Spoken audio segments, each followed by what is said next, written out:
कसोरी तिमी नै भनिदेऊ जाने निठुरी यो सम्झिने मन छ म बिर्सु कसोरी तिमी नै भनिदेऊ जाने निठुरी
प्रतिबिम्ब छोप्न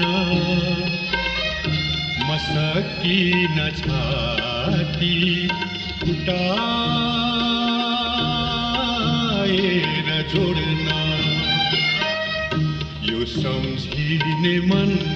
छ म बिर्सु कसोरी तिमी नै भनिदेऊ जाने निठुरी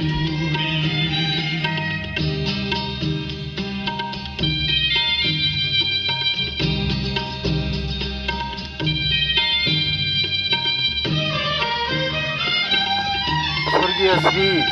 डेढे भट्ट तथा आमा मथुरा भट्टको कोखबाट जन्मिनु भएका श्री गणेश दत्त भट्टले सामाजिक न्याय एवं मानव सचेतनाका लागि थुप्रै उल्लेखनीय योगदान गर्नुभयो। सामाजिक क्षेत्रमै क्रियाशील उहाँ 2006 माघ 18 स्वर्ग आरोहण हुनुभयो। उहाँले सामाजिक क्षेत्रका विविध सवालमा कार्य गर्नुभयो। लोकतन्त्रको विकासका लागि स्वतन्त्र मर्यादित निर्भीक पत्रकारिताको आवश्यकता महसुस गरी स्थानीय तहबाट जिल्लामा स्वतन्त्र सञ्चार माध्यमको स्थापनाका लागि हामी जस्ता युवालाई प्रेरणाको स्रोत बन्नुभयो। उहाँले आफ्नो तह क्षमता र स्थानबाट स्थानीय क्षेत्रको सामाजिक एवं आर्थिक विकासमा पुर्याउनु भएको योगदानको कदर एवं उच्च सम्मान गर्दै मलाई पत्रकारिता क्षेत्रमा लाग्न प्रेरित गर्नुहुने मेरा पूजनीय बुवाको वार्षिक पुण्यतिथि माघ 8 2071 मा मैले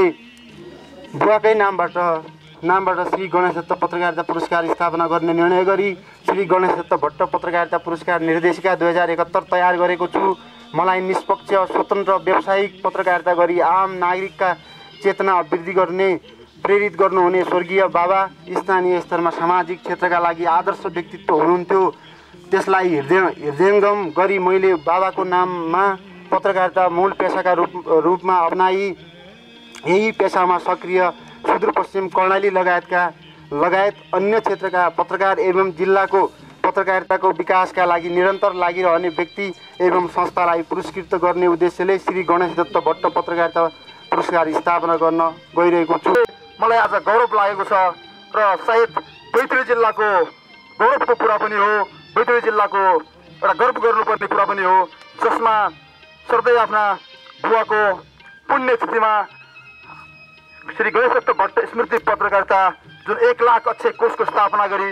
बैतडी जिल्लाका लगायत सम्पूर्ण सुदूरपश्चिमका सेती महाकाली लगायत कर्णाली अञ्चलका समेत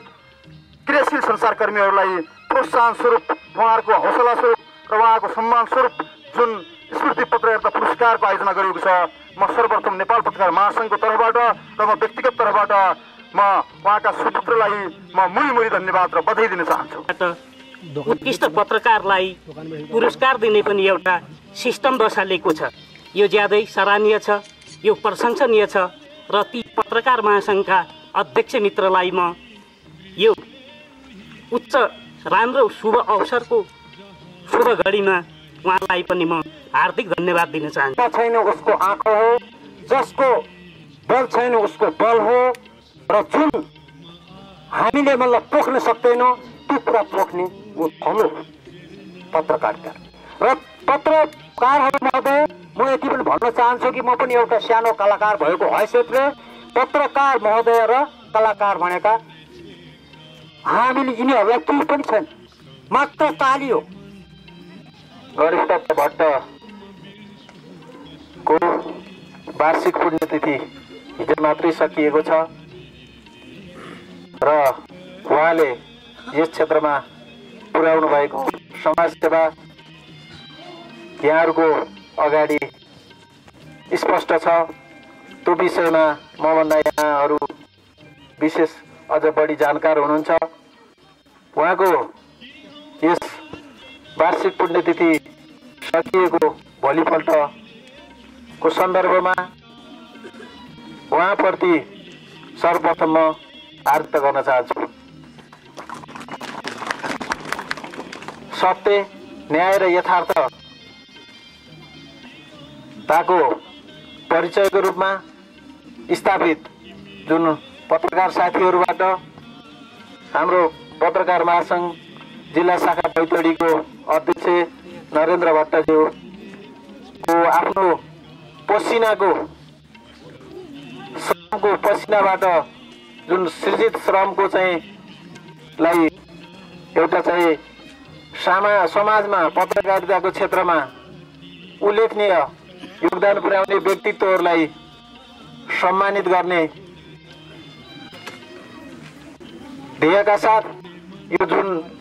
गणेश दत्त भट्ट स्मृति पत्रकारिता पुरस्कार जुन घोषणा सभा भएको छ यसको लागि उहाँलाई मैले हार्दिक धन्यवाद दिन चाहन्छु। आगामी दिनमा पुनः पत्रकारिता क्षेत्रमा सत्य, न्याय र यथार्थताको कलम अगाडि बढ्न यो पत्रकारिता पुरस्कार घोषणाले महत्त्वपूर्ण योगदान पुर्याउनेछ भन्दै उहाँलाई पुनः धन्यवाद दिँदै यस कार्यक्रममा उपस्थित भएर यहाँहरूबीच मेरा भनाइहरू राख्ने जुन अवसर दिनुभएकोमा र यहाँ उपस्थित सम्पूर्ण विद्यार्थी, अभिभावक, शिक्षक र समाजसेवी विभिन्न राजनीतिक कर्मी साथीहरूलाई हार्दिक धन्यवाद दिँदै मेरो आफ्नो भनाइ यही अन्त्य गर्ने अनुरोध चाहन्छु। हस्त, धन्यवाद।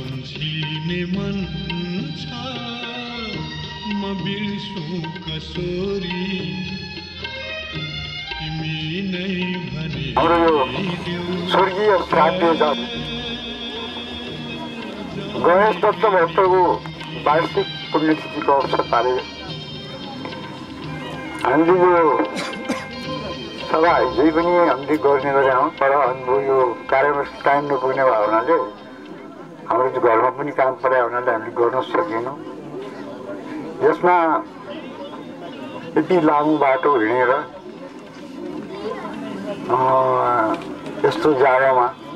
हाम्रा आदरणीय श्रीमान प्रमुख जिल्लाधिकारीज्यू, आदरणीय श्रीमान प्रहरी नायक प्रेसिडेन्टज्यू लगायत पत्रकार बन्धुहरू र सम्पूर्ण यहाँहरू यदि टाढाबाट यस्तो जाडोमा आएर यो समारोहलाई उद्घाटन गर्न सहयोग गरिदिनु भएकोमा म मेरो सम्पूर्ण परिवारको तर्फबाट र म मेरो व्यक्तिगत तर्फबाट पनि हार्दिक धन्यवाद दिँदै म आभार व्यक्त गर्न चाहन्छु र साथै सदा यो यस्तो उसमा मेरो परिवारका मेरो छोराहरूलाई हुनु हजुरहरूको सहयोग सदा रहिरहनेछ भन्ने आशा राख्दै म यो आजको सभा समाप्त भएको घोषणा गर्दै बिदा हुन्छु। नमस्कार, धन्यवाद।